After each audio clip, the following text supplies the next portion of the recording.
Bismillahirrahmanirrahim. Assalamualaikum warahmatullahi wabarakatuh. Selamat pagi, siang, sore, malam. Pada video kali ini saya akan menjelaskan mengenai penerapan model pembelajaran Problem Based Learning atau PBL dengan bantuan media ajar waterfall card pada materi mengenal bagian tubuh-tumbuhan kelas 4 sekolah dasar. Sebelumnya perkenalkan, nama saya Dinda Aulia Rahma Samoes, biasa dipanggil Dinda dengan NIM 2201025184. Tugas ini untuk memenuhi ujian akhir semester pada mata kuliah pengembangan pembelajaran IPA di sekolah dasar. Oke, selanjutnya di sini terlampir identitas materinya. Ada terdapat beberapa komponen. Yang pertama ada nama penyusun, saya sendiri Dinda Aulia Rahma Samoes. Kemudian ada instansi di sini yang saya gunakan adalah SD Negeri 05 Jakarta. Kemudian tahun penyusunannya 2025. Materinya bagian tubuh tumbuhan kelas 4 sekolah dasar. Alokasi waktu 3 kali 35 menit atau satu pertemuan dengan menggunakan model pembelajaran Problem Based Learning atau PBL. Tujuan pembelajarannya di sini adalah peserta didik dapat mengidentifikasi bagian tubuh tumbuhan. Peserta didik mampu untuk memahami fungsi dari masing-masing bagian tubuh tumbuhan. Peserta didik mampu untuk mendeskripsikan fungsi dari masing-masing bagian tubuh tumbuhan. Kemudian di sini ada langkah-langkah model pembelajaran PBL. Pada model pembelajaran PBL ini terdapat 5 sintaks. Yang pertama itu tahap orientasi peserta didik pada masalah. Jadi pada tahap ini guru menjelaskan tujuan pembelajarannya, kemudian menjelaskan bahan yang diperlukan, kemudian mengajukan peristiwa atau cerita untuk memunculkan masalah, dan memotivasi peserta didik untuk terlibat dalam aktivitas pemecahan masalah. Kemudian pada sintaks yang kedua atau tahap kedua yaitu mengorganisasi peserta didik, di mana pada tahap ini guru membagi peserta didik ke beberapa kelompok, kemudian membantu peserta didik untuk mendefinisikan dan mengorganisasikan tugas belajar yang berhubungan dengan masalah.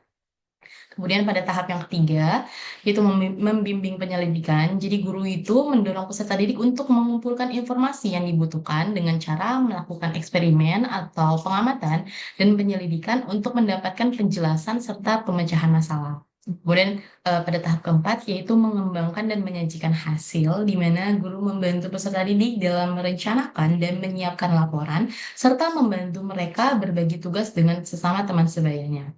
Kemudian pada tahap yang terakhir yaitu menganalisis dan mengevaluasi hasil pemecahan masalah. Pada tahap ini guru membantu peserta didik untuk melakukan refleksi atau evaluasi terhadap proses dan hasil penyelidikan yang mereka lakukan. Oke, selanjutnya di sini ada langkah-langkah pembelajaran yang akan saya gunakan pada materi kali ini. Tentunya diawali dengan kegiatan awal dengan memerlukan estimasi waktu 10 menit. Diawali dengan peserta didik disapa dan diberikan salam hangat pagi oleh guru. Kemudian peserta didik menjawab salam dari guru dan dilanjutkan dengan berdoa yang dipimpin oleh salah satu peserta didik. Kemudian peserta didik bersama guru menyanyikan lagu Lihat Kebunku. Di sini saya mencantumkan lagu Lihat Kebunku karena menurut saya terdapat kesinkronisasian antara lirik dari lagu Lihat Kebunku dengan materi yang akan dibawakan pada kali ini. Yaitu pada lirik pertamanya, lihat kebunku penuh dengan bunga, di mana bunga ini merupakan bagian dari tumbuhan. Kemudian peserta didik diberikan pertanyaan oleh guru terkait kesiapan belajar dengan menanyakan kabar dan perasaan peserta didik sebelum memulai pelajaran. Apa ini yang lagi dirasakan oleh peserta didik? Apakah senang atau sedih atau bagaimana? Kemudian peserta didik mendengarkan penjelasan dari guru terkait tujuan pembelajaran yang ingin dicapai dalam pembelajaran. Pada hari ini kita akan mempelajari tentang bagian tubuh-tumbuhan, misalnya seperti itu. Kemudian dijelaskan tujuan pembelajaran dari pembelajaran kita kali ini. Kemudian peserta didik diberikan pertanyaan pemantik sebagai stimulus awal pengetahuan peserta didik seperti apa yang kalian ketahui tentang tumbuhan, apa saja bagian-bagian tumbuhan, apa saja fungsi dari tumbuhan. Gitu. Kemudian peserta didik memberikan jawaban dari pertanyaan yang telah diberikan oleh guru. Selanjutnya kita masuk ke kegiatan inti, memerlukan estimasi waktu 85 menit dengan dibagi ke tahap-tahapan per sintaksnya. Pada sintaks pertama yaitu mengorientasi peserta didik pada masalah memerlukan waktu 10 menit. Jadi peserta didik mengamati gambar bagian tubuh tumbuhan yang belum ada penjelasannya. Lampir ada sebuah gambar di mana terdapat beberapa kolom yang rumpang yang harus diamati atau dikritisi oleh peserta didik. Kemudian peserta didik menentukan akar permasalahan berdasarkan masalah yang ditemukan pada bagian tubuh-tumbuhan tersebut. Selanjutnya, peserta didik diperintahkan oleh guru untuk mencari alternatif solusi dari permasalahan tersebut. Selanjutnya, peserta didik menemukan solusi paling tepat yang akan digunakan dalam pembelajaran. Selanjutnya kita lanjut ke sintaks kedua. Jadi, mengorganisasikan kegiatan pembelajaran memerlukan waktu 20 menit. Pertama-tama, peserta didik dibagi menjadi 6 kelompok. Kemudian masing-masing kelompok itu terdiri dari 6 orang. Peserta didik duduk dengan kelompoknya masing-masing. Kemudian peserta didik mengamati arahan cara penggunaan media ajar yang disediakan oleh guru berupa waterfall card. Silakan disimak video cara penggunaannya.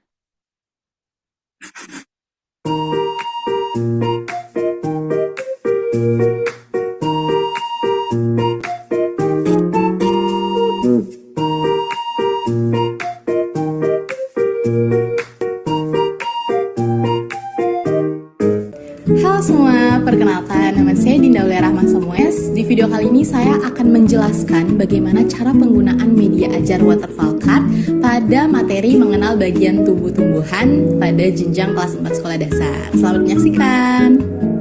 Oke, jadi pada materi kali ini saya menggunakan model pembelajaran problem based learning, di mana peserta didik itu dia haruskan untuk memecahkan suatu masalah dan dilibatkan dalam suatu masalah. Nah, media yang saya gunakan ini adalah berupa waterfall card. Untuk cara pembuatannya ada di video sebelumnya, bisa ditonton. Di sini ada medianya. Jadi karena saya menggunakan model pembelajaran problem based learning, jadi media ini dimasukkan pada kegiatan inti pembelajaran, yaitu pada sintaks kedua, mengorganisasikan kegiatan pembelajaran. Jadi pertama-tama peserta didik itu dibagi ke dalam kelompok. Setelah dibagi ke dalam kelompok, peserta didik duduk bersama dengan teman kelompoknya, lalu satu kelompok itu maju ke depan untuk melihat medianya nih. Jadi misalkan di dalam kelompok itu ada 6 orang, nanti mereka maju ke depan untuk bisa mencoba medianya dengan cara mereka diberikan waktu untuk mencoba menggali informasi sebelum terjun ke lapangan dari media ini.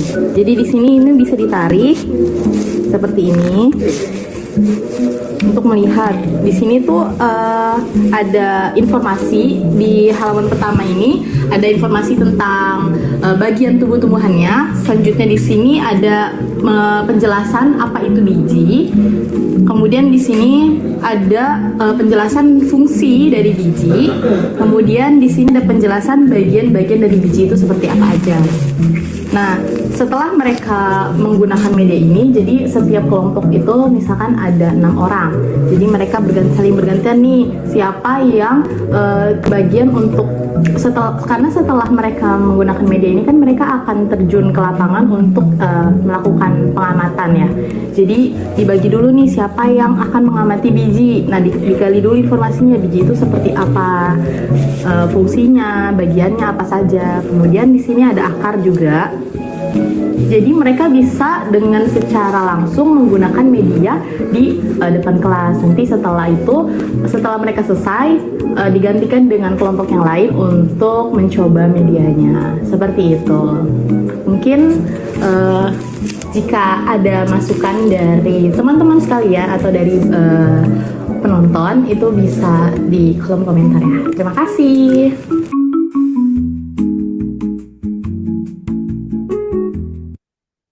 Jadi ini merupakan produk media ajar waterfall card yang telah saya kembangkan. Kemudian selanjutnya, masih di sintaks kedua, masing-masing kelompok itu kan diberikan kesempatan maju ke depan kelas untuk memahami materi menggunakan media ajar yang telah disediakan oleh guru. Kemudian setelah semua kelompok mengamati media ajar, guru memberikan arahan nih untuk melakukan pengamatan di lingkungan sekolah. Peserta didik membagi tugas untuk setiap individu mengamati masing-masing bagian tubuh tumbuhan. Selanjutnya di sintaks ketiga, yaitu membimbing penyelidikan mandiri, membutuhkan estimasi waktu 15 menit. Jadi peserta didik melakukan pengamatan langsung di lingkungan sekolah secara berkelompok, kemudian peserta didik mengisi LKPD yang telah diberikan oleh guru secara berkelompok. Berikut LKPD-nya terlampir.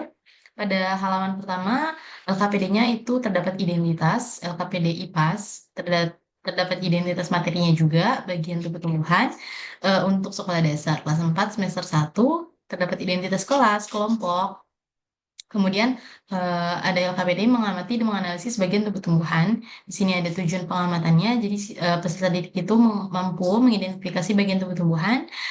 Siswa mampu mendeskripsikan fungsi setiap bagian tubuh tumbuhan. Kemudian ada langkah kerjanya terlampir. Kemudian di sini juga ada tabel dan pertanyaan yang menjadi acuan mereka untuk melakukan pengamatan. Kemudian saja di sini ada kegiatan inti, masih di sintaks ketiga. Kemudian peserta didik mendiskusikan pengamatan terhadap tumbuhan di sekitar sekolah secara berkelompok. Dan yang terakhir, peserta didik difasilitasi dengan bimbingan dan pantauan oleh guru terhadap aktivitas pembelajaran peserta didik. Jadi kalau misalkan lagi saat pengamatan mereka masih bingung apa yang harus mereka lakukan, mereka bisa menanyakan hal tersebut kepada guru karena di sini tugas guru juga sebagai fasilitator. Kemudian pada sintaks keempat, mengembangkan dan menyajikan karya memerlukan waktu 25 menit. Jadi masing-masing kelompok itu menyajikan serta mempresentasikan hasil pengamatan yang telah mereka amati di hadapan kelompok lainnya. Kemudian peserta didik yang lain memberikan tanggapan dan pendapat kepada kelompok penyaji.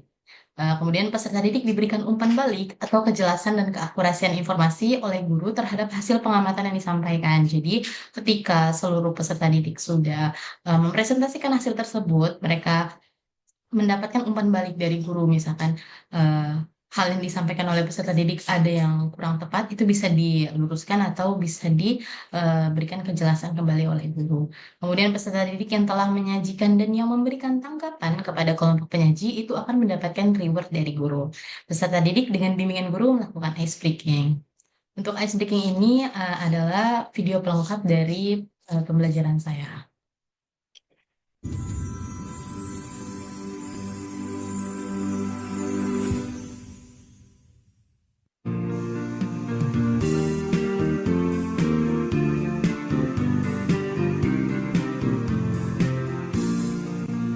Fungsi bagian tumbuhan, akar yang menguatkan, menyerap zat mineral dan air dalam tanah. Ada juga si daun hijau, punya helai dan tangkai. Terdapat zat klorofil untuk fotosintesis.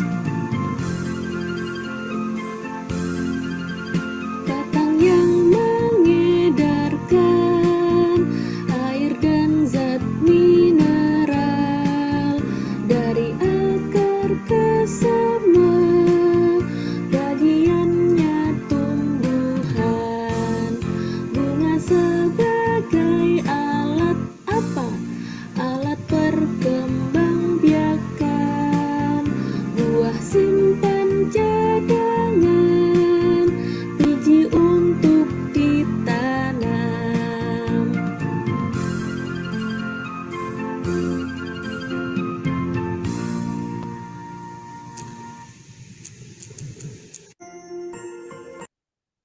Oke, selanjutnya di kegiatan inti sintaks kelima yaitu analisis dan evaluasi, di mana peserta didik diberikan pertanyaan oleh guru terkait hasil pengamatan yang telah ditemukan. Apa saja yang kalian pelajari tentang bagian tubuh tumbuhan, kemudian bagaimana fungsi setiap bagian tubuh mendukung kehidupan tumbuhan, kemudian apa kesulitan yang kalian hadapi selama observasi.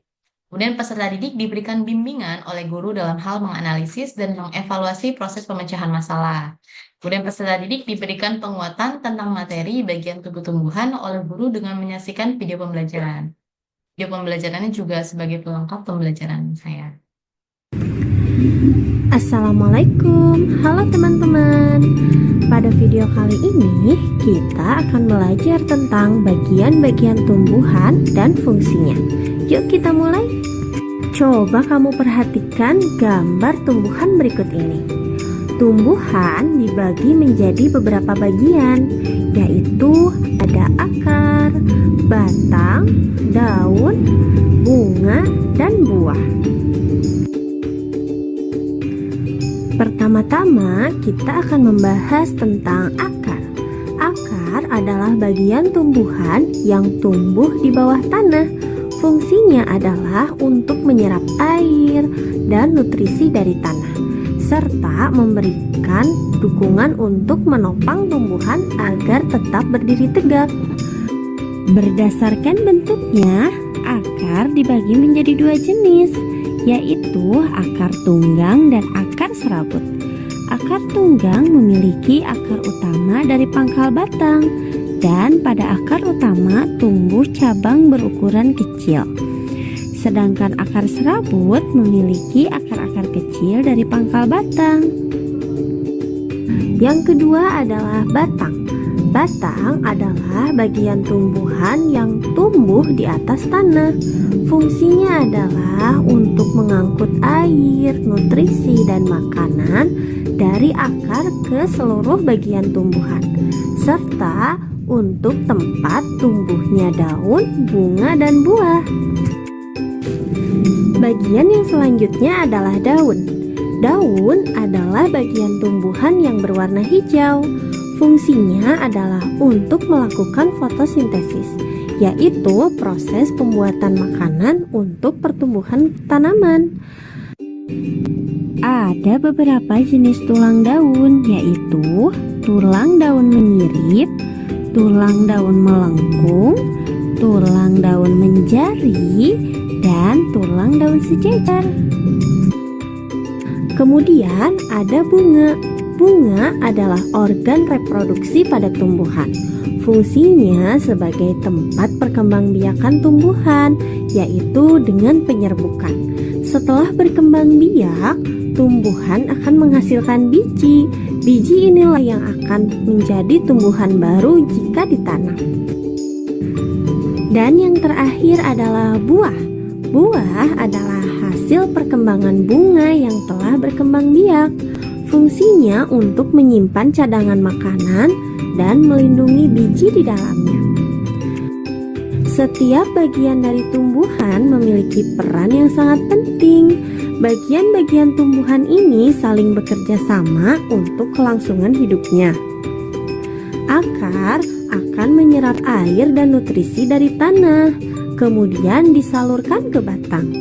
Batang akan mengangkut nutrisi ke seluruh bagian tumbuhan. Daun melakukan fotosintesis, dan bunga berperan dalam reproduksi tumbuhan. Bunga yang sudah berkembang biak akan berkembang menjadi buah. Di dalam buah terdapat biji. Biji yang jatuh ke tanah akan tumbuh menjadi tanaman baru. Nah, itu dia tadi penjelasan singkat tentang bagian-bagian tumbuhan dan fungsinya. Semoga video ini memberikanmu pemahaman yang lebih dalam tentang kehidupan tumbuhan di sekitar kita ya. Terima kasih untuk kalian yang sudah menonton sampai akhir. Jangan lupa untuk like, share, komen, dan subscribe ya. Oke. Kemudian dilanjutkan dengan kegiatan akhir, memerlukan estimasi waktu 10 menit. Di mana peserta didik dengan bimbingan guru melakukan refleksi mengenai pembelajaran yang telah dipelajari. Apa saja kesulitan yang kalian alami selama kegiatan pembelajaran? Kemudian apakah ada materi yang belum kalian pahami? Kemudian peserta didik dengan bimbingan guru membuat kesimpulan dari keseluruhan pembelajaran yang telah dilaksanakan. Peserta didik mengerjakan latihan soal dalam bentuk tes evaluasi yang diberikan oleh guru. Kemudian peserta didik mengumpulkan latihan soal yang diberikan guru dengan tepat waktu sesuai dengan kesepakatan bersama. Kemudian di sini ada lembar evaluasinya. Pada halaman pertama itu evaluasi terdapat identitas ya, evaluasi IPAS, nama kelas. Kemudian di lembar kedua ini ada soal pilihan ganda 5 soal. Kemudian di lembar yang ketiga ini ada soal isian 5 soal juga, dan di lembar yang terakhir ini ada kunci jawaban. Selanjutnya, peserta didik menyimak informasi materi yang akan dipelajari pada pertemuan yang akan datang. Kemudian, peserta didik beserta guru berdoa menurut agama dan keyakinan masing-masing untuk mengakhiri kegiatan pembelajaran. Dan peserta didik dan guru saling memberikan salam. Ini ada video cara pembuatan waterfall-nya.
Oke, jadi itu adalah cara pembuatan waterfall card-nya. Mungkin masih banyak kurangnya, tapi semoga ini bisa jadi pembelajaran untuk kita semua. Alhamdulillah, terima kasih untuk yang telah menonton hingga akhir dan terima kasih untuk Pak Diki atas kesempatan yang diberikan untuk saya bisa mengeksplor kembali mengenai produk pengembangan pembelajaran, terutama materi IPA. Semoga apa yang saya sampaikan bermanfaat untuk saya sendiri dan untuk kita semua. Billahi fisabilillah, wassalamualaikum warahmatullahi wabarakatuh. Terima kasih.